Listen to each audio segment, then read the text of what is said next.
આઈઆઈટીના initiative શિક્ષાર્થમાં આપ સૌનું ફરીથી સ્વાગત છે.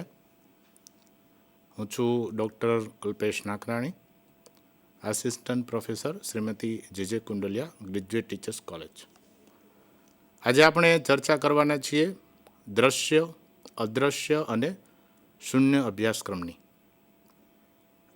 જુદી જુદી રીતે અભ્યાસક્રમના પ્રકારો પાડવામાં આવે છે. એમાં આ એક પ્રકાર છે દ્રશ્ય, અદૃશ્ય અને શૂન્ય અભ્યાસક્રમ. આ ત્રણ જે પ્રકારો છે એની સંકલ્પના, એના લક્ષણો અને એ અભ્યાસક્રમની અંદર એનું સ્વરૂપ કેવું હોય એની ચર્ચા આપણે આજે કરવાના છીએ. એના માટે અંગ્રેજીમાં એક્સપ્લિસિટ, ઇમ્પ્લિસિટ અને નલ શબ્દ વપરાય છે. આ રીતે અભ્યાસક્રમના પ્રકાર ઇલિયટ વેઇન ઇઝનર દ્વારા આપવામાં આવ્યા 1994માં. સ્ટેનફોર્ડ ગ્રેજ્યુએટ સ્કૂલ ઓફ એજ્યુકેશનમાં આર્ટ એન્ડ એજ્યુકેશનના એવો પ્રોફેસર હતા અને અમેરિકામાં અભ્યાસક્રમની સુધારણામાં, અભ્યાસક્રમને અપડેટ કરવામાં, અભ્યાસક્રમને એના નિર્માણને એક સાયન્સ તરીકે ડેવલપ કરવામાં એમનો ખૂબ મોટો ફાળો. એટલે આ એક નવીન સંકલ્પનાને એક જુદી રીતે અભ્યાસક્રમના ત્રણ સ્વરૂપને એમણે એક જુદી રીતે રજૂ કર્યા: એક્સપ્લિસિટ, ઇમ્પ્લિસિટ અને નલ કરિક્યુલમ. સૌથી પહેલાં આપણે જે અભ્યાસક્રમમાંથી સૌ પસાર થયા છીએ એ પ્રકાર જોઈએ, એટલે કે દ્રશ્ય અભ્યાસક્રમ, સુસ્પષ્ટ અભ્યાસક્રમ અથવા તો એક્સપ્લિસિટ અભ્યાસક્રમ. ત્યારબાદ એનાથી એકદમ વિપરીત, એકદમ વિરુદ્ધ નલ, શૂન્ય, જે અભ્યાસક્રમ છે જ નહીં, જેનું અસ્તિત્વ જ નથી, એવો શૂન્ય અભ્યાસક્રમ. અને છેલ્લે આપણે અદ્રશ્ય અભ્યાસક્રમ એટલે કે ગર્ભિત, ઇમ્પ્લિસિટ અભ્યાસક્રમની ચર્ચા કરીશું. સૌથી પહેલાં જોઈએ દ્રશ્ય અભ્યાસક્રમ શું છે. એના માટે અંગ્રેજીમાં ઓવર્ટ, એક્સપ્લિસિટ, રિટન અથવા તો ફોર્મલ કરિક્યુલમ વપરાય છે. એમાં આપણે સૌથી વધુ પરિચિત આ બે શબ્દોથી છીએ કે રિટન કરિક્યુલમ અને ફોર્મલ કરિક્યુલમ. ફોર્મલ કરિક્યુલમથી આપણે સૌ એટલા માટે પરિચિત છીએ કે આપણે એ પ્રકારના અભ્યાસક્રમમાંથી પસાર થઈ ચૂક્યા છે અને એ પ્રમાણે આપણે સૌ ભણ્યા છીએ.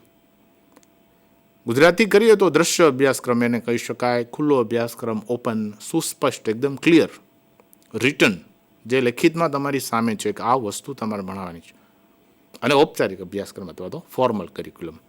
આમ તો અભ્યાસક્રમના બહુ ફેમસ પ્રકાર એવા કે ભાઈ ઔપચારિક અભ્યાસક્રમ અથવા તો શિક્ષણના પ્રકારો બે લઈએ તો ઔપચારિક શિક્ષણ અને અનૌપચારિક શિક્ષણ. એમાં જે આ ઔપચારિક શબ્દ છે એ અદૃશ્ય અભ્યાસક્રમ સાથે જોડાયેલો છે. આપણે ત્યાં કેળવણીની બે વ્યવસ્થાઓ આમ જોવા જઈએ તો છે કે એક અનૌપચારિક રીતે બાળક કેળવણી પ્રાપ્ત કરતો હોય છે સમાજમાંથી, પરિવારમાંથી, માતા પિતા પાસેથી, કુટુંબમાંથી, આજુબાજુના સામાજિક પરિવેશમાંથી. એને આપણે અનૌપચારિક ઘડતર કહીએ છીએ, અનૌપચારિક કેળવણી કહીએ છીએ. જ્યારે ઔપચારિક કેળવણી ક્યાંથી મળે છે તો કે એ શાળામાં જ્યારે જાય છે એ શાળા વ્યવસ્થામાંથી એને મળે છે. શાળા વ્યવસ્થામાં જે અભ્યાસક્રમ છે એને આપણે ઔપચારિક અભ્યાસક્રમ કહી શકીએ. એટલે આપણે જે શાળા વ્યવસ્થામાં, એજ્યુકેશન સિસ્ટમમાં આપણે જે ભણીએ છીએ એ જે રિટન કરિક્યુલમ આપણને આપવામાં આવે છે એ આપણે એને એક્સપ્લિસિટ કરિક્યુલમ કહીશું. જેને આપણે ઔપચારિક શિક્ષણ પણ કહીએ છીએ, જેની મેં વાત કરી. કારણ કે આપણને ખ્યાલ હોય છે કે આપણે કયા વિષય ભણવાના છે, તેમાં કયા પાઠ આવે છે, કયા મુદ્દાઓ આવે છે, કેટલું વિષય વસ્તુ ભણવાનું છે. આ બધું પાછું લેખિત સ્વરૂપે સ્પષ્ટ લખેલું હોય છે કે ધોરણ 5ની અંદર તમારે ગણિત, વિજ્ઞાન, સામાજિક વિજ્ઞાન, હિન્દી, સંસ્કૃત, ગુજરાતી વગેરે વિષયો, અંગ્રેજી વગેરે વિષયો ભણવાના છે. એટલે વિષયો નક્કી છે.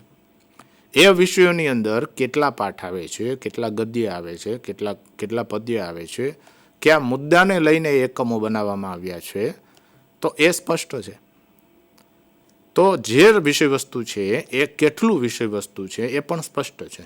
એનું આપણી પાસે સૌથી મોટું લેખિત દસ્તાવેજ હોય તો આપણી પાસે આપણું પાઠ્યપુસ્તક છે. આપણે ત્યાં શિક્ષણ વ્યવસ્થામાં ધોરણ 12 સુધી પાઠ્યપુસ્તકો લેખિત સ્વરૂપે છે અને એ આપણો દ્રશ્ય અભ્યાસક્રમ છે જે આપણને સૌને નજરે દેખાય છે. આ લેખિત અભ્યાસક્રમ જે છે એ પાઠ્યપુસ્તક સ્વરૂપે ધોરણ 12 સુધી આપણે ત્યાં છે. ત્યારબાદ પણ એનું લેખિત સ્વરૂપ છે જ. યુનિવર્સિટી કક્ષાએ શિક્ષણ વ્યવસ્થામાં એ સત્તામંડળ જે છે યુનિવર્સિટીનું બોર્ડ ઓફ સ્ટડીઝ છે તો એ પણ લેખિત અભ્યાસક્રમ એનો સિલેબસ નક્કી કરે જ છે. એ રિટર્ન ફોર્મમાં સ્પષ્ટ હોય જ છે કે તમારે માસ્ટર ડિગ્રી હોય ફોર એક્ઝામ્પલ ઇંગ્લિશની અંદર તો કયા ડ્રામા ભણવાના છે, કઈ નોવેલ્સ, કયા એસેસ ભણવાના છે, કઈ પોએટ્રી ભણવાની છે, કયા લિટરરી પીરિયડ્સ ભણવાના છે, એ સ્પષ્ટ લખેલું હોય છે. અને એમાં પણ કઈ કઈ બાબતો ભણવાની છે એ પણ. તો મૂળ વાત એટલી છે કે આપણી શિક્ષણ વ્યવસ્થામાં આપણે જે સૌ અભ્યાસક્રમની સાથે જે અભ્યાસક્રમ સાથે કામ કરીએ છીએ એ જ આપણો આ દ્રશ્ય અભ્યાસક્રમ, જે ઔપચારિક શિક્ષણ તરીકે આપણે પણ ઓળખીએ છીએ, જે અભ્યાસક્રમના માધ્યમથી જ આ 4 દિવાલો વચ્ચેનું શાળાનું શિક્ષણ આપવામાં આવે છે, વર્ગખંડમાં શિક્ષણ આપવામાં આવે છે. આપણે સૌ જે કંઈ શાળામાં ભણ્યા તેનું મુખ્ય માધ્યમ પાઠ્યપુસ્તક હતું. એટલે આ અભ્યાસક્રમનું વહન કરનાર મુખ્ય વસ્તુ શું છે? એટલે આ એ અભ્યાસક્રમ છે જે યુનિવર્સિટી હોય તો યુનિવર્સિટીનું સત્તા મંડળ નક્કી કરે, એ પ્રમાણે ચાલે. જો કોઈ શાળા હોય, સ્કૂલ એજ્યુકેશનની વાત હોય તો સરકારની પ્રતિનિધિરૂપ કોઈ બોર્ડ કે સંસ્થા નક્કી કરે. ફોર એક્ઝામ્પલ આપણે ત્યાં ગુજરાત સ્કૂલ ટેક્સ્ટબુક બોર્ડ છે, એ પાઠ્યપુસ્તકોની રચના કરી આપે છે. આ ઉપરાંત જીસીઆરટી છે, જે પ્રાઇમરી એજ્યુકેશનના પુસ્તકો તૈયાર કરી આપે છે. એટલે સરકાર દ્વારા નિશ્ચિત કરવામાં આવેલી કોઈ સંસ્થા, કોઈ બોર્ડ અને યુનિવર્સિટી હોય તો એનું જે મંડળ રચવામાં આવે એ આ અભ્યાસક્રમ રચી આપે છે. એટલે સ્વાભાવિક છે કે જે સત્તા મંડળ હોય, જે સત્તામાં હોય એ જ નક્કી કરે કે કયા વિષયો ભણાવવા છે, એ વિષયોની અંદર કયા મુદ્દાઓ ભણાવવા છે અને એ મુદ્દાઓની અંદર કેટલું વિષય વસ્તુ આપણે સમાવવું છે. હું ઇતિહાસની જ વાત કરું. ઇતિહાસ તો એટલો વિશાળ છે કે આ પ્રદેશનો ઇતિહાસ ભણાવવો છે, કયા સમયનો ઇતિહાસ ભણાવવો છે, કેટલો ઇતિહાસ ભણાવવો છે, કયા રાજા મહારાજાઓની વાતો કરવી છે, એ સ્પષ્ટ આમાં દર્શાવવામાં આવે. સત્તા છે, સરકાર છે, એ જ નક્કી કરતી હોય છે કે કયું વિષય વસ્તુ કરવું. એટલે આમ જોવા જઈએ તો આ અભ્યાસક્રમ છે એ એકદમ ઓથોરાઇઝ્ડ એપ્રુવડ અભ્યાસક્રમ હોય છે અને એ અભ્યાસક્રમ મુજબ જ માન્ય સર્ટિફિકેટ મળે અને એ મુજબ જ કામ ચાલે. કોઈ પણ શાળા પોતાની રીતે જ અભ્યાસક્રમ રચીને એ પોતાની રીતે ભણાવે એ આમાં ચાલે નહીં. આપણે ત્યાં સરકાર અને બોર્ડ દ્વારા જે સિલેબસ છે, સેન્ટ્રલ સ્કૂલ્સ છે ફોર એક્ઝામ્પલ, કેન્દ્રીય વિદ્યાલયો, તો એની અંદર મોટાભાગે તમે જુઓ તો સીબીએસઈ જે બોર્ડ છે એમાં એ એનસીઆરટીનું સિલેબસ મોટાભાગે હોય છે. હવે તો આપણે પણ એનસીઆરટીની કેટલીક ટેક્સ્ટ બુક્સ અપનાવી લીધી છે. એટલે અભ્યાસક્રમ જે છે એ આ રીતે એકદમ સ્પષ્ટ, વેલ ડિફાઇન્ડ હોય છે. એ દ્રશ્ય અભ્યાસક્રમ. આમ શાળા, કોલેજ કે યુનિવર્સિટી કે આવી કોઈ પણ સંસ્થા દ્વારા રિટન ફોર્મેટમાં, મેં કે ઇંગ્લિશનું જે ફોટો મૂક્યો છે ફોર એક્ઝામ્પલ, રિટન ફોર્મેટમાં જે સ્પષ્ટ અભ્યાસક્રમ આપણી સામે છે એને આપણે દ્રશ્ય અભ્યાસક્રમ કહીશું. દ્રશ્ય અભ્યાસક્રમની કેટલીક વ્યાખ્યાઓ જોઈએ એટલે આપણને આ સંકલ્પના વધુ સરળ થશે, વધુ સ્પષ્ટ થશે. Wilson 2005 says, "The overt curriculum is usually confined to those written understandings and directions, formally designated and reviewed by administrators, curriculum directors, teachers, and often collectively." હવે આ દ્રશ્ય અભ્યાસક્રમ કે સુસ્પષ્ટ અભ્યાસક્રમ એવો અભ્યાસક્રમ છે જે શાળાના એડમિનિસ્ટ્રેટર્સ, વહીવટકર્તાઓ, અભ્યાસક્રમના રચયિતાઓ, કરિક્યુલમ ડેવલપર્સ અને શિક્ષકો આ સૌ સામાન્ય રીતે સાથે મળીને એક અન્ડરસ્ટેન્ડિંગથી રચે છે. એને આપણે દ્રશ્ય અભ્યાસક્રમ કહીએ, જે આપણી સામે છે. તમે ધોરણ 1 થી 5નો અભ્યાસક્રમ લઈ લો, 6 થી 8નો લઈ લો, ધોરણ 9 થી 12નો લઈ લો અને કોઈ પણ યુનિવર્સિટીના કોઈ પણ અભ્યાસક્રમનો કોઈ પણ કોર્સનો અભ્યાસક્રમ લઈ લો. ફોર એક્ઝામ્પલ BA, તો ભાવનગર યુનિવર્સિટીમાં બેચલર ઓફ આર્ટ્સ જોઈ લો, સૌરાષ્ટ્ર યુનિવર્સિટીનો બેચલર ઓફ આર્ટ્સનો સિલેબસ જોઈ લો. જે તે યુનિવર્સિટીના સત્તામંડળ દ્વારા અભ્યાસક્રમ ક્લિયર તૈયાર કરવામાં આવ્યો હોય. કોણ તૈયાર કરે? સ્વાભાવિક છે કે જે લોકો સ્કૂલ ચલાવવાના છે એ પણ કરી શકે, જે લોકો કરિક્યુલમ ડેવલપમાં એક્સપર્ટ છે એ લોકો કરી શકે, અને સ્વાભાવિક છે કે જે લોકોએ આ અભ્યાસક્રમને ઇમ્પ્લિમેન્ટ, અમલ કરવાનો છે એવા ટીચર્સ કરી શકે. બીજું ઇલિયટ ઇઝનર, જેને આ કોન્સેપ્ટ આપ્યા, 3 પ્રકાર આપ્યા, એણે પણ વાત કરી છે 1994માં કે the explicit curriculum consists learning opportunities that are overtly taught, સ્પષ્ટ રીતે ભણાવવામાં આવે છે, લર્નિંગ ઓપોર્ચ્યુનિટીઝ આપવામાં આવે છે, સ્ટેટેડ સ્પષ્ટપણે દર્શાવવામાં આવે છે, ઓર પ્રિન્ટેડ ઇન ડોક્યુમેન્ટ્સ એટલે લેખિત સ્વરૂપમાં દસ્તાવેજી રૂપે આપણી સામે હોય છે. તો વિવિધ માન્ય ધોરણ, નીતિ સંબંધિત માર્ગદર્શિકા અનુસાર જે પણ કાંઈ ભણાવવાનું છે એને આપણે છાપેલા દસ્તાવેજ રૂપે રજૂ કરીએ છીએ, અને એની અંદર જે કાંઈ લર્નિંગ ઓપોર્ચ્યુનિટી વિદ્યાર્થીઓને શીખવા માટેનું જે કોઈ તકો આપવાની છે એ સ્પષ્ટ એમાં લખેલું હોય છે. એને આપણે દ્રશ્ય અભ્યાસક્રમ કહીશું. ત્યારબાદ આપણે જોઈએ દ્રશ્ય અભ્યાસક્રમના કેટલાક આ વ્યાખ્યાને આધારે આપણે લક્ષણો તારવીએ. તો આ અભ્યાસક્રમ એવી અધ્યયન પ્રવૃત્તિઓનો સમાવેશ થાય છે જે શાળા કલાકો દરમિયાન કરવામાં આવે છે. અધ્યયન અધ્યાપન પ્રક્રિયા માટે નિશ્ચિત સમય કલાકો હોય છે. આપણી શાળા વ્યવસ્થા જોઈ લો તો 5 કલાક, 6 કલાક, 8 કલાકની શાળાઓ હોય છે. આ શાળા કલાકો દરમિયાન એનું ટાઈમ ટેબલ નિશ્ચિત હોય છે, અને એ ટાઈમ ટેબલની અંદર આ અભ્યાસક્રમ એનું માળખું બેસાડવામાં આવે છે, અને એ ટાઈમ ટેબલ મુજબ એ વિષયમાં એને ન્યાય આપવામાં આવે છે અને વિષય ભણાવવામાં આવે છે. એ વિષયો નો સમાવેશ થાય છે જે શાળામાં ભણાવવામાં આવે છે, અને જે જ્ઞાન કે કૌશલ્ય પર વિદ્યાર્થીઓ સિદ્ધિ કેળવે એવી અપેક્ષા રખાય છે. આપણે શાળામાં કયા કયા વિષયો ભણાવીએ છીએ? તો કે ગુજરાતી, હિન્દી, સંસ્કૃત, અંગ્રેજી, ગણિત, વિજ્ઞાન, સામાજિક વિજ્ઞાન, આવા ઘણા બધા વિષયો ભણાવીએ છીએ. અને આપણે અપેક્ષા શું વિદ્યાર્થી પાસે રાખીએ છીએ કે આમાંથી એ આટલું ઓછામાં ઓછું એને આવડે, આ અર્થ, આ સંકલ્પના, આ મુદ્દા એને એટલીસ્ટ આવડે, એ આપણે અપેક્ષા રાખીએ છીએ. આપણે એને અધ્યયન સિદ્ધિ કહીએ છીએ, અચીવમેન્ટ, એકેડેમિક અચીવમેન્ટ. તો આ અભ્યાસક્રમ એ અપેક્ષા રાખે છે કે જે વિષયો રાખવામાં આવ્યા છે, જે મુદ્દાઓ રાખવામાં આવ્યા છે, એ વિદ્યાર્થી શીખે. બીજી વાત જે આપણે વાત કરી તે લેખિત સ્વરૂપે છે, અને તે ઓથોરાઇઝ છે, અધિકૃત છે. કોઈ પણ શિક્ષક એમાં પોતાની જાતે ફેરફાર કરી શકે નહીં. કોઈ સ્કૂલ પોતાની જાતે અભ્યાસક્રમમાં ફેરફાર કરી શકે નહીં. અભ્યાસક્રમ ઈચ્છે એવી રીતે કોઈ ઘટાડો વધારો કરી શકે નહીં. એ અધિકૃત છે, ઓથોરાઇઝ છે.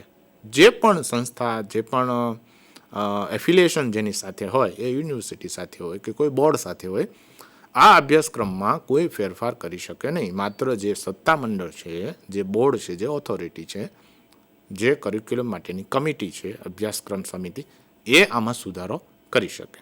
એટલે આ અધિકૃત છે અને લેખિત સ્વરૂપે છે, દેટ ઇઝ રિટન ફોર્મેટમાં છે, એટલે એકદમ સ્પષ્ટ છે.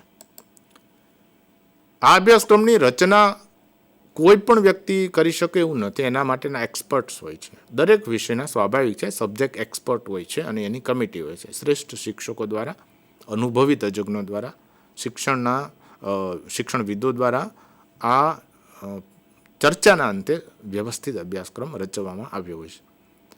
તેનું હેતુપૂર્વક નિર્માણ કરવામાં આવે છે કે વિદ્યાર્થીઓને આપણે પ્રાથમિક કક્ષા બાદ શું કરવું છે, કેવા તૈયાર કરવા છે વિદ્યાર્થીઓ, માધ્યમિક કક્ષાએ કેવા વિદ્યાર્થીઓ તૈયાર કરવા છે, હાયર એજ્યુકેશનના અંતે કેવા વિદ્યાર્થીઓ તૈયાર કરવા છે, એ હેતુને ધ્યાનમાં રાખીને જે તે અભ્યાસક્રમનું વિષયવસ્તુ તૈયાર કરવામાં આવતું હોય છે. તેમાં મેં કીધું એમ નિશ્ચિત ધ્યેય હોય છે, હેતુઓ હોય છે. આપણે ત્યાં અંગ્રેજી ભાષા દાખલા તરીકે દ્વિતીય ભાષા તરીકે સામાન્ય રીતે ગુજરાતી માધ્યમમાં ભણવામાં આવે છે, અને એનો હેતુ એવો છે કે સામાન્ય રીતે વિદ્યાર્થી સામાન્ય વાતચીત અંગ્રેજીમાં કરી શકે અને ઉપયોગ કરી શકે એવો હેતુ છે. તો એને ધ્યાનમાં રાખીને અભ્યાસક્રમની અંદર એ પ્રમાણેની એક્ટિવિટીઝ, એ પ્રમાણેના વિવિધ એક્સરસાઇઝીસ, એના કન્ટેન્ટ એવું પ્રમાણે પ્રેઝન્ટ કરવામાં આવ્યું છે કોમ્યુનિકેટિવ એપ્રોચ દ્વારા. તો આપણે વિદ્યાર્થીઓને જેવા તૈયાર કરવા છે, જેવી માસ્ટરી મેળવડાવવી છે, એવા અભ્યાસક્રમના મુદ્દાઓ એમાં સમાવેશ કરતા હોય છે. એટલે પહેલાં તો ધ્યેયને ધ્યાનમાં રાખીને, કેમ હેતુ કેન્દ્રિત અભ્યાસક્રમની વાત આપણે કરી એવી રીતે અભ્યાસક્રમ સીધો વિવિધ શાળાઓમાં, બધી જ શાળાઓમાં એપ્લાય કરવાના બદલે સામાન્ય રીતે આ અભ્યાસક્રમ કેટલીક શાળાઓમાં પાયલોટ સ્ટડી તરીકે અજમાઈશ કરવામાં આવતી હોય છે, પાયલોટ સ્ટડી કરાવવામાં આવતો હોય છે. પાયલોટ સ્ટડીનો અર્થ એવો થાય કે કેટલાક વિસ્તારની અંદર એ અભ્યાસક્રમ જોવામાં આવે. દાખલા તરીકે આપણે ત્યાં પ્રજ્ઞા અભિગમ આવેલો, ત્યારે કેટલાક તાલુકાઓની કેટલીક સ્કૂલોમાં જ એનો અમલ શરૂમાં કરવામાં આવેલો. ત્યારબાદ એનો જુદી જુદી શાળાઓમાં અને જુદા ધોરણમાં પણ અમલ થયેલો. પહેલા ધોરણ, બીજું ધોરણ, ત્રીજું ધોરણ, 5મા ધોરણ સુધી પ્રજ્ઞા અભિગમ આપણે અમલ કરેલો. એક પ્રકારનો અભ્યાસક્રમ જ હતો. જાહેર જનતા માટે પબ્લિકલી એકદમ સ્પષ્ટ હોય છે. એ અભ્યાસક્રમ છે એ પબ્લિક હોય છે. It is not hidden. એમ પબ્લિક માટે અવેલેબલ હોય છે. શું ભણવાનું છે, કેટલું ભણવાનું છે, એ એમાં સ્પષ્ટ હોય છે. એમાં શિક્ષક માટે શિક્ષણ કાર્ય કરવા સહાયક જે રિસોર્સિસ છે એની વાતો પણ એમાં હોય છે. આપણે ત્યાં આપણું જે બોર્ડ છે, ગુજરાત માધ્યમિક શિક્ષણ બોર્ડ અથવા તો ટેક્સ્ટબુક બોર્ડ તમે જુઓ, અથવા જીસીઆરટી, શિક્ષકની આવૃત્તિઓ એટલે કે ટીચર એડિશન્સ કાઢે છે. એમાં બહુ સરસ મજાનું શિક્ષકને ભણાવવા માટેનું ગાઈડન્સ, એમાં વિવિધ પ્રયુક્તિઓ, માર્ગદર્શન, સંદર્ભ સ્ત્રોતો અને ઘણી બધી પ્રયુક્તિઓની વર્ણન કરેલું હોય છે. શૈક્ષણિક સાહિત્ય હોય છે, ચાર્ટ, પ્લાનિંગ પણ હોય છે, લેસન પ્લાનિંગ પણ હોય છે, અને ટેક્સ્ટબુક પણ આ અભ્યાસક્રમનો એક ભાગ છે. તેમાં સામાન્ય રીતે પરંપરાગત વિષયો હોય છે. એમાં તમે વિજ્ઞાન લઈ લો, સામાજિક વિજ્ઞાન લઈ લો, ગણિત, ભાષા, એ આપણા પરંપરાગત વિષયો છે. અને જ્ઞાનની એવી બાબતો સામાન્ય રીતે લેવામાં આવે છે જે સમાજ અપેક્ષા રાખે છે કે આટલું વિદ્યાર્થી ભણેલો હોય તો એમાં આટલી બાબતો, આવી બાબતો રાખવી જોઈએ. એટલે આમ જોવા જાવ તો સમાજની અપેક્ષાનું અહીંયા પ્રતિબિંબ પડે છે આ અભ્યાસક્રમમાં, કે સમાજ જેવો છે અને જેવી અપેક્ષા નાગરિકો ઘડવાની છે, ભાવિ પેઢી ઘડવાની છે, એવી બાબતો અહીં એ સમાવવામાં આવે છે. હવે આપણે બીજો અભ્યાસક્રમ જે દ્રશ્ય અભ્યાસક્રમથી એકદમ વિપરીત સંકલ્પના ધરાવે છે એ છે શૂન્ય અભ્યાસક્રમ. શૂન્ય અભ્યાસક્રમમાં આપણને એમ થાય કે શૂન્યનો અર્થ તો શું થાય? કશું જ નથી. એમ મૂલ્યમાં કશું નથી. એમ શૂન્યનો અહીંયા અર્થ એવો કરવાનો, આમ જોવા જાઓ તો નલ. નલનો સાદો અર્થ થાય ખાલી, કશું છે જ નહીં, એમ શૂન્યાવકાશ. તો આ દ્રશ્ય અભ્યાસક્રમ તો આપણી સામે છે, આપણે જેમાં ભણ્યા છીએ, પણ શૂન્ય અભ્યાસક્રમ તો કેવો, જે છે જ નહીં, તો એની વાત અને એની ચર્ચા કેમ કરવાની? તો આ બહુ વિશિષ્ટ વાત સમજવા જેવી છે. ઇઝનરે આ શબ્દ આપ્યો. એમણે એવું કીધું કે વિદ્યાર્થીઓને આપણે જે વસ્તુ નથી શીખવતા એ આપણો શૂન્ય અભ્યાસક્રમ. હવે આપણને સૌને ખ્યાલ છે કે દુનિયામાં જ્ઞાનનું કોઈ સીમા નથી, જ્ઞાનના કોઈ સીમાડા નથી, એની કોઈ મર્યાદા નથી, વિષયોને કોઈ સીમાડા નથી. જ્ઞાન અવિરત નવું ને નવું સર્જાતું જાય છે. આ સંજોગોમાં શું શાળાઓ બધું જ શીખવી શકે, બધા જ વિષયો શીખવી શકે? અશક્ય વસ્તુ છે. તો જ્યારે પણ અભ્યાસક્રમ રચના કરનારા અભ્યાસક્રમ રચવા માટે બેસે ત્યારે એવા ઘણા મુદ્દા હોય છે જે એમણે સ્કીપ કરવા પડે, છોડી દેવા પડે, કે ભાઈ આપણે આ પ્રકરણ હવે સમાવી શકીએ નથી, આ સંકલ્પના આપણે લઈ શકીએ એમ નથી. 5મા ધોરણથી આપણે સંસ્કૃત વિષય ભણાવી શકીએ એમ છીએ, પહેલા બીજા ધોરણમાં આપણે આ વિષય ભણાવી શકીએ તેમ નથી. તો તમે કોઈ વિષય છોડી દો છો, કોઈ મુદ્દો એવો છોડી દો છો ભણાવવામાં, કોઈ વિષયનો પેટા મુદ્દો છોડી દો છો, તો આ જે છૂટી ગયેલી વાતો છે, છૂટી ગયેલા મુદ્દાઓ છે, એ છે જ નહીં. એટલે એનું નામ આપણે શૂન્ય અભ્યાસક્રમ એવું આપી શકીએ. જે નથી ભણાવતા, અને એવું આપણે માનીએ છીએ કે ભાઈ 5મા ધોરણમાં કે 12મા ધોરણમાં આ મુદ્દાની અત્યારે જરૂર નથી, આ આપણે ઉચ્ચ શિક્ષણમાં લઈ જઈએ. આપણે એવું વિચારીએ છીએ કે સમાજ અને શૈક્ષણિક અનુભવની દ્રષ્ટિએ બહુ મહત્વનું નથી કે આ ઉંમરે આપણે અમને આ વસ્તુ શીખવીએ. તો એવા ઘણા મુદ્દા છે. દાખલા તરીકે જાતીય શિક્ષણની વાત લઈ લો, મૂલ્ય શિક્ષણની વાત લઈ લો, કે આ લેવલથી એ મુદ્દા લાવવા અથવા ન લાવવા એ શૂન્ય અભ્યાસક્રમ કહેવાય. સ્વાભાવિક છે કે શાળાને આપણે ભણાવવાની અને જ્ઞાન આપવાની જવાબદારી આપી છે, પણ ક્યારેય શાળાઓ દુનિયામાં જેટલું પણ જ્ઞાન છે એ બધું જ જ્ઞાન વિદ્યાર્થીઓને પીરસી શકે નહીં. આપણે એક વર્ષનું એક સાથે ન ખાઈ શકીએ. એટલે એવા ઘણી બાબતો છે. અને બીજું કે એવી ઘણી બાબતો એવી છે જે દુનિયામાં જે શીખવી જરૂરી નથી, એ બાળકને જીવનભર ક્યાંય એ કામમાં આવવાની નથી, તો એવી બાબતો એ સ્કીપ કરવામાં આવે. આપણે ત્યાં એક શબ્દ છે સામાન્ય જ્ઞાન. જ્ઞાન ખરું, પણ કેવું? General knowledge. તો સામાન્ય જ્ઞાન એટલે એવું બહુ ઊંડું નહીં, જે બધાની પાસે એ હોવું જોઈએ. સામાન્ય વ્યક્તિ પાસે આટલું જ્ઞાન હોવું જોઈએ, એનું નામ સામાન્ય જ્ઞાન. તો એવી રીતે પ્રી પ્રાઇમરીમાં કે પ્રાઇમરીમાં કે સેકન્ડરીમાં આટલું જ્ઞાન વિદ્યાર્થી પાસે હોવું જોઈએ, એવું સિલેબસ ડેવલપર્સ મળીને નક્કી કરે. અને આટલી બાબતો ન હોય તો ચાલે. એ વસ્તુઓ જે કાઢી નાખવામાં આવે એને આપણે કહીએ શૂન્ય અભ્યાસક્રમ, જે નથી. બીજું, ઘણીવાર સરકાર છે એની અપેક્ષાઓ હોય છે અભ્યાસક્રમ પ્રત્યે, ઘણીવાર વાલીની અપેક્ષા હોય છે, શિક્ષકોની પણ અપેક્ષા હોય છે. તો ઘણી વખત અમુક સોશિયલ ઇસ્યુથી વિવાદ થવાના હોય, પ્રોબ્લેમ્સ ક્રિએટ થવાના હોય અને સમાજમાં તકલીફો ઊભી થવાની હોય. કોઈ જ્ઞાતિગત વિષયો હોય, કોઈ વિવાદાસ્પદ એવા વિષયો હોય જે જેન્ડર બાયસ દર્શાવતા હોય, કોઈ સમાજને એવી રીતે ચિતરતા હોય.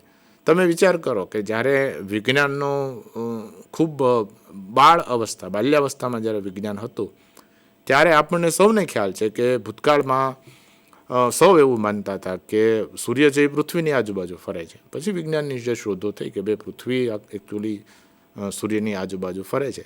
શરૂમાં એ વિષયો ભણાવવામાં સમાવવા માટે કોઈ રાજી નહોતું. સમાજને કારણે અમુક મુદ્દાઓ નહોતા લેવામાં આવતા. તો એ શૂન્ય અભ્યાસક્રમ થયો. શૂન્ય વિષય વસ્તુ શૂન્ય અભ્યાસક્રમની અંદર હોય, જે મુદ્દા જ ના હોય, જે મુદ્દા સમાવવામાં જ ન આવ્યા હોય એમ. એટલે આ એવી બાબત છે કે આપણે એવી બાબતની ચર્ચા કરીએ છીએ જેનું અસ્તિત્વ જ નથી. એટલે આપણે ત્યાં વિદ્યાર્થીઓ ઘણી વખત એવું કહેતા હોય કે આપણે ત્યાં ગુજરાત બોર્ડના અભ્યાસક્રમમાં આટલા મુદ્દાઓ છે, જ્યારે CBSEના અભ્યાસક્રમની અંદર આટલા નવા મુદ્દાઓ છે. તો આપણને તરત એવું થાય કે CBSE બોર્ડમાં કેન્દ્રીય કક્ષાએ જે મુદ્દાઓ છે એ અમુક મુદ્દાઓ ગુજરાત સરકારના સિલેબસમાં નથી. તો ત્યારે આપણને એ પ્રશ્ન થાય કે આ મુદ્દાઓ આપણે ત્યાં નથી, એટલે એને આપણે શૂન્ય અભ્યાસક્રમ કહી શકીએ કે નહીં? છે જ નહીં, જેનું અસ્તિત્વ જ નથી એમ. એટલે એવી બાબતો આમાં આપણે સમાવી શકીએ. શાળાઓ જે કાંઈ શીખવે છે એ તો મહત્વનું છે, જે આપણે સૌ જાણીએ છીએ.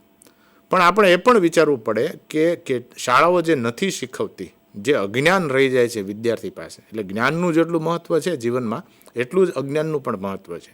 કારણ કે આપણા જીવનની અંદર બંનેની અસર થાય છે. આપણા જીવનની અંદર જ્ઞાનની પણ એટલી અસર થાય છે અને અજ્ઞાનની પણ એટલી અસર થાય છે. એટલે ઇગ્નોરન્સને ધ્યાનમાં રાખીએ તો જે વિદ્યાર્થી અમુક બાબતો એના શાળાકીય જીવનમાં નથી શીખ્યો, એની અસર એના જીવનમાં પડવાની જ છે. જેનું વ્યક્તિત્વ ઘડતરમાં ક્યાંક ઉણપ રહી ગઈ છે. અભ્યાસક્રમની ઉણપ પણ આને કહેવાય છે. ઘણી વખત અભ્યાસક્રમમાં રહી ગયેલી ચૂક પણ કહેવાય છે, ભૂલ, કે આ મુદ્દો ચૂકી ગયા એમ.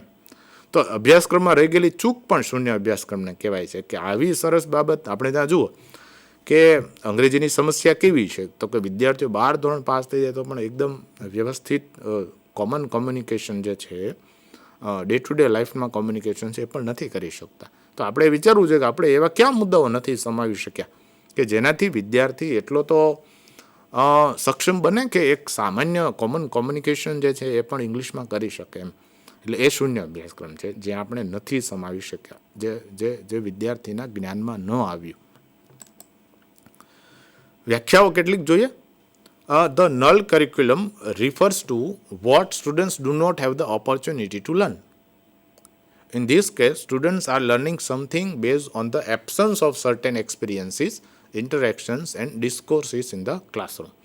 હવે વિદ્યાર્થીઓને જે શીખવાની તક જ નથી મળી. હવે આપણે ઘણી વખત એવી અભ્યાસક્રમો તમે જુઓ કે વિજ્ઞાનનો અભ્યાસક્રમ આખો કોઈ પૂરો થઈ જાય પણ વિદ્યાર્થીને કોઈ પ્રયોગો કરવાની તક જ ના મળે. એન્જિનિયરિંગ જેવા પ્રેક્ટિકલ અભ્યાસક્રમો હોય તો એની અંદર પ્રેક્ટિકલ બાબતો ન આવે તો એ શૂન્ય અભ્યાસક્રમ થાય. એને શીખવાની તક જ ના મળે એમ. વિદ્યાર્થીઓને કેટલાક અનુભવો એ શિક્ષણ વ્યવસ્થામાં મળવા જોઈએ, એ ન મળે. એ ચર્ચા વગર, એ ડિસ્કશન વગર જ અભ્યાસ પૂરો થઈ જાય બાળકનો. તમે વિચાર કરો કે વિદેશમાં ઘણા બધા દેશોના તમે અભ્યાસક્રમો આપણા દેશના અભ્યાસક્રમ સાથે સરખાવો તો ઘણા બધા મુદ્દામાં ડિફરન્સીસ આવશે, તફાવતો આવશે. વિદેશના કેટલાક અભ્યાસક્રમોમાં કેટલાક નવા મુદ્દાઓ જોવા મળશે જે આપણા અભ્યાસક્રમમાં એ જ ધોરણના, એ જ ઉંમરના બાળકો માટે જે અભ્યાસક્રમ બનાવ્યો છે એમાં એ મુદ્દા નહીં હોય. એટલે એ વિચારવા જેવું છે કે તો આપણે એ મુદ્દા છૂટી ગયા એને શૂન્ય અભ્યાસક્રમ કહીએ. યસ.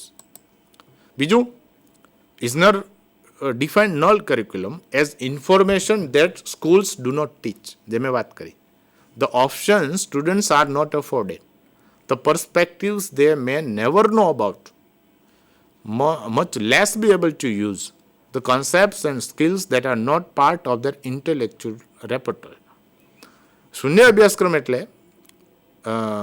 એવી માહિતી જે શાળાઓ આપતી જ નથી, જે શાળાઓ ભણાવતી જ નથી, એવા કોન્સેપ્ટ, એવી સંકલ્પના, એવી સ્કિલ્સ જે વિદ્યાર્થીઓના મગજના ખજાનો ક્યારેય બનશે જ નહીં, કદાચ તેઓ ક્યારેય જાણશે જ નહીં લાઈફ ટાઈમ, અને ક્યારેય એ સ્કિલ આવી જ નથી એટલે એનો ઉપયોગ પણ નહીં કરી શકે.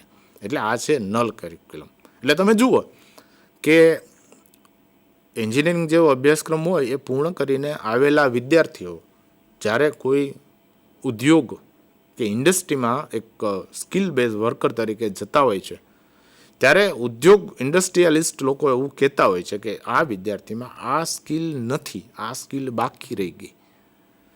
એન્જિનિયરિંગ પૂરું કર્યું હોવા છતાં આ સ્કિલ એનામાં કેમ ડેવલપ ન થઈ? તો આ છૂટી ગયેલી જે સ્કિલ્સ છે એ શૂન્ય અભ્યાસક્રમ. શૂન્ય અભ્યાસક્રમની વ્યાખ્યાઓના આધારે આપણે લક્ષણો તારવીએ તો જે વિકલ્પો વિદ્યાર્થીને આપવામાં જ નથી આવતા, વિકલ્પોનો અહીંયા અર્થ આપણે વિષયના વિકલ્પો તરીકે પણ લઈ શકીએ, મુદ્દા તરીકે પણ લઈ શકીએ. આપણે નથી કહેતા કે ઓપ્શનલ સબ્જેક્ટ્સ, વિદ્યાર્થીને નવો વિકલ્પ જ ન આપવામાં આવે. આપણી પાસે ઢગલાબંધ વિષયો છે, એ વિષયોમાંથી એને વિદ્યાર્થીને એ ઓફર જ ન કરવામાં આવે. એને ભણવું હોય છતાં એ વિષય એને ઓફર ન કરવામાં આવે એટલે ન ભણી શકે. આજે નથી ભણી શક્યો એને આપણે શૂન્ય અભ્યાસક્રમ કહીશું. આપણને સૌને ખ્યાલ છે કે ધોરણ 10ની બોર્ડની એક્ઝામ જ્યારે વર્ષો પહેલાં લેવાતી ત્યારે એમાં અમુક વિષયો ઓફર કરવામાં આવતા. સમયાંતરે એમાં જે વૈકલ્પિક વિષયોની વ્યવસ્થા છે એમાં પરિવર્તન કરવામાં આવ્યું. અમુક વિષયો ફરજિયાત કરવામાં આવ્યા, અમુક વિષયોને વિકલ્પ તરીકે મૂકવામાં આવ્યા, અમુક વિષયોને ઘણી વખત દૂર પણ કરવામાં આવ્યા છે. આજે અભ્યાસક્રમની અંદરથી જે વિષયો દૂર થઈ જાય છે, નથી રહેતા, એને પણ આપણે શૂન્ય અભ્યાસક્રમ કહી શકીએ. Those option there are not offered. બીજું, શૂન્ય અભ્યાસક્રમ એટલે ચોક્કસ હકીકત કે માહિતી ન સમાવવી કે ન આપવી. હું ઉદાહરણ આપું કે વિજ્ઞાન વિષય તમે ભણાવતા હો અને વિજ્ઞાનની અંદર તમે ઉત્ક્રાંતિવાદનો વિષયાંગ જ ન લ્યો, એ વિષયાંગ જ ન ભણાવો, તો એને આપણે શૂન્ય અભ્યાસક્રમનો મુદ્દો કહી શકીએ કે આ મુદ્દો એવો છે જે રહી ગયો એટલે શૂન્ય અભ્યાસક્રમ. ફરીવાર મેં કહ્યું હતું તેમ આ એક ભૂલ છે અને કદાચ જાણી જોઈને કરેલી પણ ભૂલ છે, અને ભૂલ પણ ન કહી શકીએ કે બધી બાબતો તો ના જ સમાવી શકાય. ધીમે ધીમે એ બધા જ મુદ્દાઓ આપણે સમાવતા હોઈએ છીએ, છતાં પણ ક્યારેય કોઈ પણ વિષયનું દુનિયામાં રહેલું તમામ જ્ઞાન કોઈ દિવસ આપણે આપી શકીએ નહીં. તમે કોઈ પણ ડબલ માસ્ટર ડિગ્રી કરો, ટ્રિપલ માસ્ટર ડિગ્રી કરો, કોઈ પણ પીએચડી કરો, હાયર એજ્યુકેશનની તમામ ડિગ્રી મેળવી લો, તમામ આ વિષયનું બધું જ જ્ઞાન મારી પાસે છે એવું કોઈ કહી શકે નહીં. એટલે અભ્યાસક્રમ કોઈ દિવસ બધું ન ભણાવી શકે. જે નથી ભણાવતો એને આપણે શૂન્ય અભ્યાસક્રમ કરી શકીએ. પણ ચૂક શબ્દ એટલા માટે વાપર્યો છે કે ઘણી વખત અભ્યાસક્રમ રચયિતાઓથી ભૂલ થઈ જતી હોય છે અને અગત્યનો મુદ્દો અભ્યાસક્રમમાં બાકી રહી જતો હોય છે. હવે આવો અગત્યનો મુદ્દો જો બાકી રહી જાય, ઘણી વખત તમે જુઓ ને તો આપણે ભાષામાં ઘણા બધા પાઠ કે ગદ્ય કે પદ્ય જોતા હોય તો આપણને ઘણી વખત પ્રશ્ન થતો હોય કે આ ગદ્ય કે આ પદ્ય ન હોત તો વાંધો નહોતો, આના કરતાં આ પાઠ કે આ પદ્ય લીધું હોત તો મજા આવે તેમ, આ વધુ સારું હતું એમ. એટલે એ રહી ગયેલી નાનકડી ચૂક પણ છે. મેં વાત કરી એમ જીવ વિજ્ઞાન વિષય હોય તો એમાં ઉત્ક્રાંતિવાદ ન લઈએ એટલે શૂન્ય અભ્યાસક્રમ થાય. આ ઉપરાંત આપણે એવા ઘણા વિષયો છે જે લોઅર એજ્યુકેશનમાં સમાવતા નથી. હાયર એજ્યુકેશનમાં આ બધા વિષયો છે હજુ. લોઅર એજ્યુકેશનમાં ફોર એક્ઝામ્પલ સેકન્ડરીમાં પણ તમે જુઓ કે પર્યાવરણ શિક્ષણ લોઅરમાં છે, જાતીય શિક્ષણ છે, લાઈફ સ્કિલ જીવન શિક્ષણ છે, કરિયર એજ્યુકેશન નથી જોવા મળતું, સ્થાનિક સંસ્કૃતિનું શિક્ષણ, ઇતિહાસનું શિક્ષણ ઓલામાં આવી જાય છે સોશિયલ સાયન્સમાં. એટલે આમાં તમે જુઓ કે અમુક વિષયો કે એવા છે જે આપણે નથી સમાવતા. હજુ એક ઉદાહરણ આપું કે સામાજિક વિજ્ઞાનની અંદર આપણે ઇતિહાસ, ભૂગોળ, નાગરિકશાસ્ત્ર લઈએ છીએ. હજુ પણ ન્યૂવંશશાસ્ત્ર છે, અર્થશાસ્ત્ર છે, સમાજશાસ્ત્ર છે, મનોવિજ્ઞાન છે, તર્કશાસ્ત્ર છે, એના પણ ઘણા મુદ્દાઓ આમાં આપણે સમાવી શકીએ. પણ એ આપણે નથી સમાવતા એટલે આપણે એને શૂન્ય અભ્યાસક્રમ કહી શકીએ. જે નથી સમાવતા એનું નામ શૂન્ય અભ્યાસક્રમ. હવે આપણે ત્રીજો અભ્યાસક્રમનો પ્રકાર એટલે કે અદ્રશ્ય અભ્યાસક્રમ. મને દેખાતો નથી. અદ્રશ્યનો અર્થ શું થયો? Hidden curriculum. સ્લાઇડમાં તમે જે ફોટો જોવો છો એ એક બુકનું ફ્રન્ટ પેજ છે. એ બુક છે હિડન કરિક્યુલમ. એ બુક જે લખી એની અંદર ઊંડાણપૂર્વક હિડન કરિક્યુલમની ચર્ચા કરી છે. જો હિડનનો અર્થ સ્વાભાવિક છે એવો થાય છે કે એ સંતાયેલું છે તો ખરું, બરાબર? એટલે નલ કરિક્યુલમ જેવું નથી, સાવ અસ્તિત્વ જ નથી એવું નથી. આ અભ્યાસક્રમ છે ખરો, પણ એ છૂપો છે, અદ્રશ્ય છે. પેલો તો દ્રશ્ય હતો, મારે તમારી નજરની સામે છે કે આ વસ્તુ મારે શીખવાની છે. જ્યારે અદ્રશ્ય અભ્યાસક્રમ એવો છે જે મને નજરે દેખાતો નથી, જેમાં શબ્દ જ છે છૂપો અભ્યાસક્રમ, હિડન કરિક્યુલમ. તો અભ્યાસક્રમની એવી બાબતો છે જે આપણે દ્રશ્ય અભ્યાસક્રમમાં નથી સમાવી, ઔપચારિક ફોર્મલ કરિક્યુલમમાં નથી સમાવી. શાળા માટેનો જે અભ્યાસક્રમ આપણે ઘડવા બેઠા એમાં આપણે નથી લખ્યું. છતાં શાળા જ્યારે વિદ્યાર્થીઓ શાળામાં આવે છે ત્યારે શાળા શિક્ષણ પૂરું થાય ત્યારે એ ચોપડીમાં આપેલું છે એના સિવાયનું પણ ઘણું બધું શીખી લે છે. આ જે છુપી રીતે આ બધું શીખે છે એને આપણે ગર્ભિત અભ્યાસક્રમ, હિડન કરિક્યુલમ અથવા તો ઇમ્પ્લિસિટ કરિક્યુલમ કહી શકીએ. અદ્રશ્ય અભ્યાસક્રમ અથવા તો ઇમ્પ્લિસિટ કરિક્યુલમમાં શું હોય? શબ્દ મેં વાપર્યો તમને કે અનૌપચારિક અભ્યાસક્રમ છે આ. ગમે ત્યારે વિદ્યાર્થી તમે જુઓ કે બાળપણથી અનૌપચારિક રીતે ઘણી બધી બાબતો શીખે છે. સૌથી પહેલાં તો એ બોલતા શીખી જાય છે. ભાષા શીખવાની શરૂઆત ફોર્મલી આમ જોવા જાવ તો એ ભલે આપણે પહેલા ધોરણથી કોઈ કક્કો શરૂ કરીએ પણ બાળક તો જન્મથી 5 વર્ષના ગાળામાં સરસ મજાની ભાષા બોલતા શીખી જાય છે. ગર્ભિત અભ્યાસક્રમ ઘરમાં ચાલે છે, સમાજમાં ચાલે છે, શેરીમાં ચાલે છે. એટલે શાળામાં અનૌપચારિક રીતે વિદ્યાર્થી જે કાંઈ શીખે છે, શિક્ષકના માધ્યમથી કે શાળાના પરિવેશના વાતાવરણના માધ્યમથી, પાઠ્યપુસ્તકની વાત નથી આ, એના સિવાયની બાબતો જે શીખે છે, નવા બોધપાઠ ભણે છે, મોરલ લેસન્સ ભણે છે, એને આપણે અદ્રશ્ય અભ્યાસક્રમ કે ગર્ભિત અભ્યાસક્રમ કહીશું. અદ્રશ્ય અભ્યાસક્રમની શરૂઆત બાળકના પ્રારંભિક શિક્ષણથી જ થઈ જાય છે. બાળક જેવું પહેલા ધોરણમાં આવે છે ત્યારથી જ એનું વર્તન ઘડાવવાનું શરૂ થઈ જાય છે. એનામાં એની વિચાર પ્રક્રિયા શરૂ થઈ જાય છે. એના પર્સપેક્ટિવ્સ, જુદી જુદી બાબતો વિશેના એના અભિપ્રાય, એના દૃષ્ટિકોણ શરૂ થઈ જાય છે. એના એટીટ્યૂડ ઘડાવવા માંડે છે. એને કશુંક ગમવા માંડે છે, એને કશુંક નથી ગમતું, એને કશીક વસ્તુઓ એવી છે જેમાં થાક લાગે છે, કડીક વસ્તુ એવી છે જે રસપૂર્વક એ કરે છે.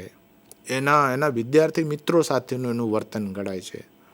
તો આ વસ્તુ શીખે છે. વિદ્યાર્થીઓ શાળામાં જાય છે. તમે જુઓ કે આપણી આજુબાજુ ઘણી બધી શાળાઓ છે, એ શાળાઓની સિસ્ટમ થોડી અલગ પડતી હોય. દરેક શાળાનું શિસ્તના નિયમો, એ શિસ્તના નિયમોને પાલન કરાવવા માટેની કડકાઈ, એ શાળાનું ભાવાવરણ, શાળાના જે શિક્ષકો છે એનું વર્તન, શાળાના વિદ્યાર્થીઓ પ્રત્યેનું લગાવ, વિદ્યાર્થીઓનો શાળા પ્રત્યેનો લગાવ, શાળાની અંદરનું ટાઈમ ટેબલ જે હોય એની અંદર વિદ્યાર્થીઓ માટે કેટલો સમય અલગથી ફાળવવામાં આવે છે, આ બધું શાળામાં કેવી એક્ટિવિટીઝ થાય છે, આ બધામાંથી વિદ્યાર્થી ઘણું બધું શીખતો હોય છે. હું સાદી ભાષામાં એમ કહું કે ઔપચારિક અભ્યાસક્રમથી વિદ્યાર્થીનો માનસિક વિકાસ, બૌદ્ધિક વિકાસ વધારે થાય છે. જ્યારે આવો ગર્ભિત અભ્યાસક્રમ હોય ને, વિદ્યાર્થીનું વ્યક્તિત્વ ઘડે છે, વિદ્યાર્થીને એક માણસ બનાવે છે. એટલે એ બહુ સમજવા જેવું છે કે આ અભ્યાસક્રમ કેટલો અગત્યનો છે. હાલના સમયમાં વિદ્યાર્થીઓને મેં કહ્યું તેમ જ્ઞાનાત્મક વિકાસની સાથે સામાજિક વિકાસની પણ જરૂર છે, નૈતિક વિકાસની પણ જરૂર છે, સામૂહિક વિકાસની પણ જરૂર છે.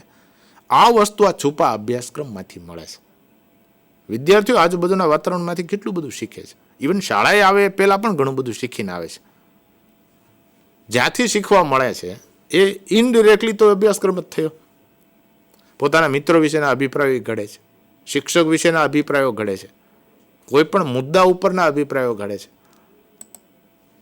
એટલે અનૌપચારિક અભ્યાસક્રમ જે છે એ અભ્યાસિક પ્રવૃત્તિ સિવાયની જે સઅભ્યાસક પ્રવૃત્તિઓ થાય છે એમાંથી સૌથી વધુ એ મળે છે. વિદ્યાર્થીઓ સમાજની અંદર જે ઇસ્યુઝ છે, જુદા જુદા પ્રશ્નો છે, એના વિશે પોતાનો ખ્યાલ ક્લિયર કરે છે. એમાં દાખલા તરીકે લિંગભેદ છે, નૈતિક મૂલ્યો છે, સામાજિક વર્ગ આપેલા છે, સમાજના જુદા જુદા રીત રિવાજો છે. તમે જુઓ કે દરેક પ્રદેશની પોતાની સંસ્કૃતિ હોય અને એ સંસ્કૃતિ મુજબ જ એ વિદ્યાર્થીનું ઘડતર થતું હોય. હવે એ અભ્યાસક્રમમાં કદાચ ના હોય ફોર્મલી, આમ છતાં એ શાળામાંથી એનું એવું ઘડતર થાય છે. એવા રિવાજો છે. શિક્ષકો કે ગુરુનું સન્માન કરવું, અન્ય લોકોનું સન્માન કરવું, આવકાર આપવો, માનપૂર્વક બોલવું, તો એ વાત છે. અદ્રશ્ય અભ્યાસક્રમની સંકલ્પના ફિલિપ જેક્સન આપી. એમણે લાઈફ ઇન ક્લાસરૂમ્સ નામનું પુસ્તક લખ્યું 1968માં. એટલે આ મૂળ સંકલ્પના એમણે આપી કે ક્લાસરૂમની અંદર પણ એક જીવન જીવાય છે, ક્લાસરૂમની બહારનું પણ એક જીવન છે, ક્લાસરૂમની અંદર પણ એક જીવન છે. એટલે શાળાની અંદર પણ એક જીવન ઘડતર થતું હોય છે. એ આ અદ્રશ્ય અભ્યાસક્રમ છે. મેં કહ્યું તેમ બેન્સન આર સ્નાઇડરે પણ હિડન કરિક્યુલમ નામનું આખું પુસ્તક જ લખ્યું. પોતે સાયકિયાટ્રિસ્ટ હતા અને એ પુસ્તકની અંદર જ વિશેષપૂર્વક આ હિડન કરિક્યુલમ, છુપા અભ્યાસક્રમની ચર્ચા કરવામાં આવી છે. અદ્રશ્ય અભ્યાસક્રમ દ્વારા વિદ્યાર્થીઓ સ્વાવલંબન, સેલ્ફ ડિપેન્ડન્સ, અચીવમેન્ટ મૂલ્યો શીખે છે.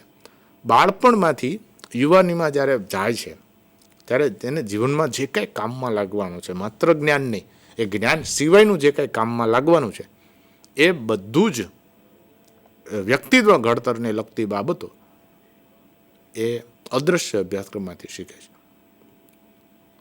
શિક્ષક પણ એને ઘણું બધું આવું શીખવે છે. દ્રશ્ય અભ્યાસક્રમની જે આપણે ચર્ચા કરી, એટલે આપણા પાઠ્યપુસ્તકો, આપણો લેખિત અભ્યાસક્રમ, એની કમ્પેરિઝન આપણે હિમશિલાના ઉપરના ભાગ સાથે કરી શકીએ. હિમશિલાનો 90% વધુ ભાગ તો નીચે હોય છે. હવે આ જે 90% ભાગ છે એ અદ્રશ્ય અભ્યાસક્રમ છે. એટલે તમે જુઓ કે અદ્રશ્ય અભ્યાસક્રમ જે કેટલો મહત્વનો છે. એટલે વ્યક્તિત્વ ઘડતરને આપણે કેટલું મહત્વ આપવાની જરૂર છે. ઇનડિરેક્ટલી વિદ્યાર્થીઓ જે કાંઈ શીખે એને આપણે કેટલું મહત્વ આપવાની જરૂર છે.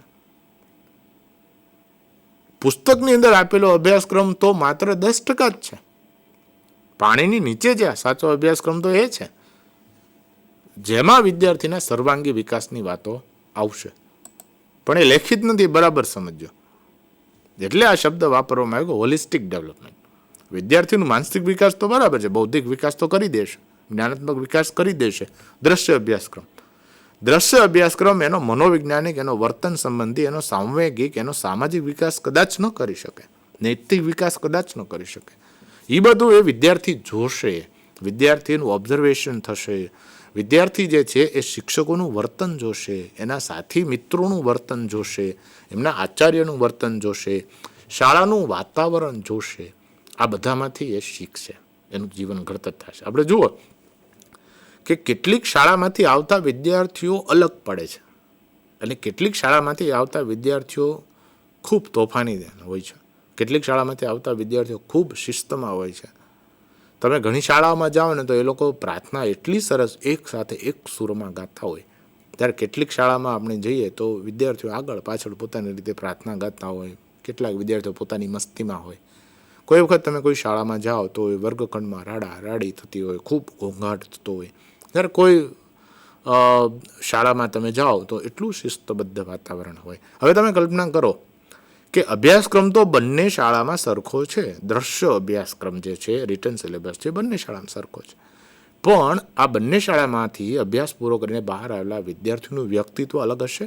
હા, તો આ ગર્ભિત અભ્યાસક્રમ જે છે, શાળાની જે સિસ્ટમ છે, એના લીધે વિદ્યાર્થીના વ્યક્તિત્વ ઉપર જે પ્રભાવ પડે છે, એની થિંકિંગ, વિચારવાની શૈલી ઉપર જે પ્રભાવ પડે છે, એ આ અદ્રશ્ય અભ્યાસક્રમ છે. અદ્રશ્ય અભ્યાસક્રમ દ્રશ્ય અભ્યાસક્રમ વિના ન રહી શકે. એટલે એવું છે, બંને એકબીજાના પૂરક છે. એટલે આપણી પાસે ટેક્સ્ટબુકનો સિલેબસ હોય તો જ અદ્રશ્ય અભ્યાસક્રમ, સ્કૂલ જ ના હોય એમાં તો પછી અદ્રશ્ય અભ્યાસક્રમનું અસ્તિત્વ જ નથી. સ્કૂલની અંદર ટેક્સ્ટબુક અને વેલ ડિફાઇન્ડ રિટન સિલેબસ ના હોય તો પછી મતલબ જ નથી. એટલે અદ્રશ્ય અભ્યાસક્રમ છે ને, આમ જોવા જઈએ તો દ્રશ્ય અભ્યાસક્રમ ઉપર નિર્ભર છે. જ્યાં દ્રશ્ય અભ્યાસક્રમ રિટર્ન સિલેબસ છે ત્યાં ઓટોમેટિકલી વિદ્યાર્થી આવે છે. એમ નથી કહેતા કે આપણે શાળાનો વર્ગખંડ છે એક નાનકડો સમાજ છે, સમાજનો એક નાનકડો એક નમૂનો છે, એક અંશ છે, નાનકડો સમાજ છે. તો આ એ નાનકડો સમાજમાંથી જે શીખે છે એ વર્ગમાંથી પણ શીખવાનો છે વિદ્યાર્થી. એ અદ્રશ્ય અભ્યાસક્રમ છે. વિદ્યાર્થીનું શૈક્ષણિક, વ્યવસાયિક, સામાજિક વિકાસ એમાં થાય છે. વિદ્યાર્થીને કેવું વર્તન કરવું, positive એટીટ્યુડ્સ, negative એટીટ્યુડ્સ, positive values, negative values, positive behaviour, negative behaviour, positive thoughts, negative thoughts. તમે જુઓ કે ઘણી શાળામાં વિદ્યાર્થીઓ દાદાગીરી કરતા શીખી જાય, ચોરી કરતા શીખી જાય, ઘર્ષણ, ઝઘડાઓ થાય, અભ્યાસમાં ધ્યાન ના આપે, અનિયમિતતા હોય.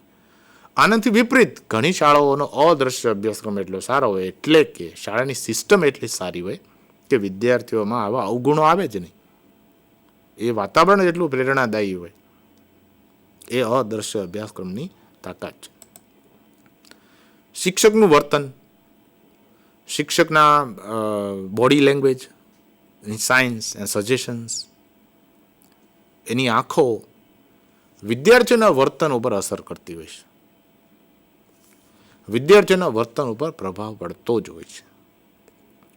શિક્ષક જ્યારે ભણવામાં ક્લાસરૂમમાં કોઈ હોશિયાર વિદ્યાર્થીના વખાણ કરે અને નબળા વિદ્યાર્થીની અવગણના કરે અથવા તો એમને ખીજાય, ત્યારે વિદ્યાર્થીના દૃષ્ટિકોણમાં પરિવર્તન આવતું હોય છે. શું?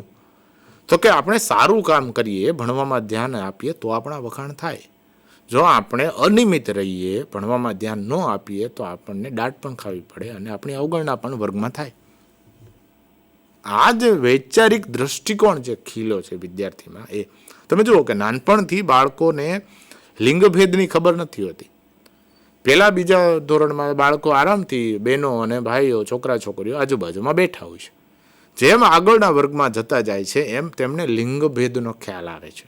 આ એક દૃષ્ટિકોણ છે કે હું પુરુષ છું, આ સ્ત્રી છે, હું છોકરો છું, આ છોકરી છે. જાતિતા અંગેના જે દૃષ્ટિકોણ છે એ ધીમે ધીમે આગળ જતા ખ્યાલ આવે છે. કારણ કે શિક્ષક પછી બે ભાગ પાડે છે, બહેનો આ બાજુ બેસો, ભાઈઓ આ બાજુ બેસો. અભ્યાસક્રમનો આ ભાગ નથી, પણ આ દૃષ્ટિકોણ જે છે એ આ વ્યવસ્થામાંથી આવે છે. શિક્ષકને આદર્શ તરીકે જુઓ તો શિક્ષકના વ્યક્તિત્વમાંથી પણ વિદ્યાર્થીઓ ઘણું શીખતા હોય છે. જેમને મહાન ગુરુઓ મળ્યા છે એવો મહાન વ્યક્તિત્વ પણ બન્યા છે. એટલે શિક્ષકનું જે અસર છે એ વિદ્યાર્થીના મૂલ્ય તંત્ર ઉપર પડતી હોય છે.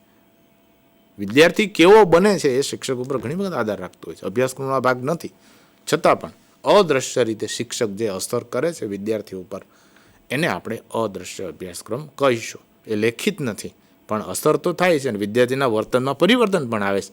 અને જે વસ્તુ વિદ્યાર્થીના વર્તનમાં પરિવર્તન લાવે છે એને આપણે અધ્યાપન કહીએ છીએ, અધ્યયન કહીએ છીએ.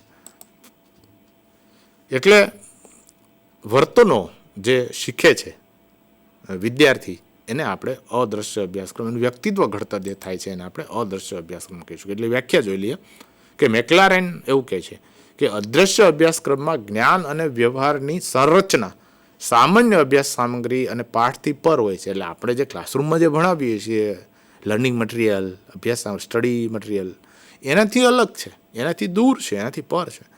અહીં શાળા પ્રશાસન, સ્કૂલ એડમિનિસ્ટ્રેશન, સ્કૂલ મેનેજમેન્ટ તરફથી જે કોઈ ડિસિપ્લિન કરવામાં આવે છે, જે કોઈ થોટ્સ, જે કોઈ આઈડિયાઝ, જે કોઈ ઇઝમ્સ એને બેસાડવામાં આવે છે, મોરલ્સ આપવામાં આવે છે, એ બધું આપણે અદ્રશ્ય અભ્યાસક્રમમાં સમાવી શકીએ.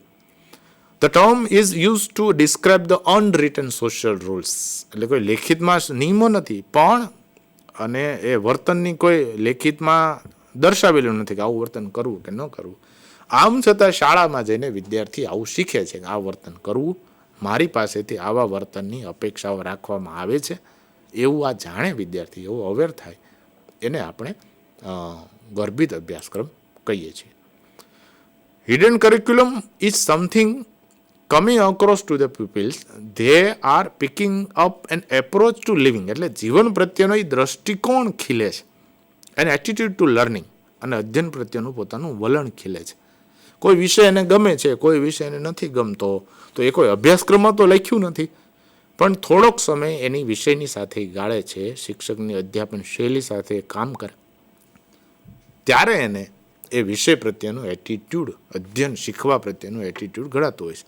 કેટલાક વિદ્યાર્થીઓનો અભ્યાસ રત હોય છે, અભ્યાસમાં એકદમ મગ્ન હોય છે અને ગમે છે. કેટલાક વિદ્યાર્થીઓને સામાન્ય લેસન કરવું પણ નથી ગમતું, હોમવર્ક નથી કરતા. લોંગસ્ટ્રીટ એન્ડ સેન એવું કહે છે કે it's offer a commonly accepted definition of this term, the hidden curriculum, that is, which refers to the kinds of learnings children derive from the very nature and organization design of the public school. હવે કોઈ પણ school હોય એનું જે વ્યવસ્થા તંત્ર છે, એની જે સિસ્ટમ છે, ઓર્ગેનાઇઝેશન સ્ટ્રક્ચર છે, એનું સ્વરૂપ છે, અને બિહેવિયર જે ટીચર્સના અને એડમિનિસ્ટ્રેટરના છે, પ્રિન્સિપલ્સના છે, એ પ્રિન્સિપાલના જે બિહેવિયર છે, એનું વ્યક્તિત્વ છે, એની અસર જે વિદ્યાર્થી ઉપર થાય છે, એને આપણે અદ્રશ્ય અભ્યાસક્રમ કહી શકીએ. શાળા મારફત શીખે છે, ટેક્સ્ટબુક મારફતની વાત નથી. આ શિક્ષકની કાર્યશૈલીમાંથી વિદ્યાર્થી ઘણું શીખતો હોય છે. શિક્ષકની જે વર્કિંગ સ્ટાઇલ છે એમાંથી વિદ્યાર્થી શીખતો હોય છે. એટલે અભ્યાસક્રમના લક્ષણો આપણે વ્યાખ્યા ઉપરથી તારવીએ તો શાળાના વાતાવરણમાંથી શીખવામાં આવતા તમામ પ્રકારના લેસન્સ, પાઠ, આ ટેક્સ્ટબુકના પાઠની વાત નથી, શાળાના વાતાવરણમાંથી જે વર્તન, વલણ, અપેક્ષા, મૂલ્યો શીખે એ, એટલે અદ્રશ્ય અભ્યાસક્રમ. ચારિત્રનું શિક્ષણ, કેરેક્ટર એજ્યુકેશન, મૂલ્યોનું શિક્ષણ આ અભ્યાસક્રમ આપે છે, મળે છે. તે ક્યાંય લેખિત નથી અને તેનું કોઈ ઓથોરાઇઝ વર્ઝન નથી, એ કોઈ અધિકૃત વસ્તુ નથી. કોઈ પણ શાળાનું પરિવેશ, વાતાવરણ એ ઓટોમેટિકલી શીખવતા હોય છે. It is not well defined, એ ક્યાંય લેખિત રિટન ફોર્મેટ પણ નથી. તે વિદ્યાર્થીઓ જ્યારે શાળામાં હોય ત્યારે છુપી રીતે, બિન ઇરાદાપૂર્વક સામાજિક કે સાંસ્કૃતિક કલ્ચરલ લેસન્સ જે શીખતા હોય છે એનો આમાં સમાવેશ થાય.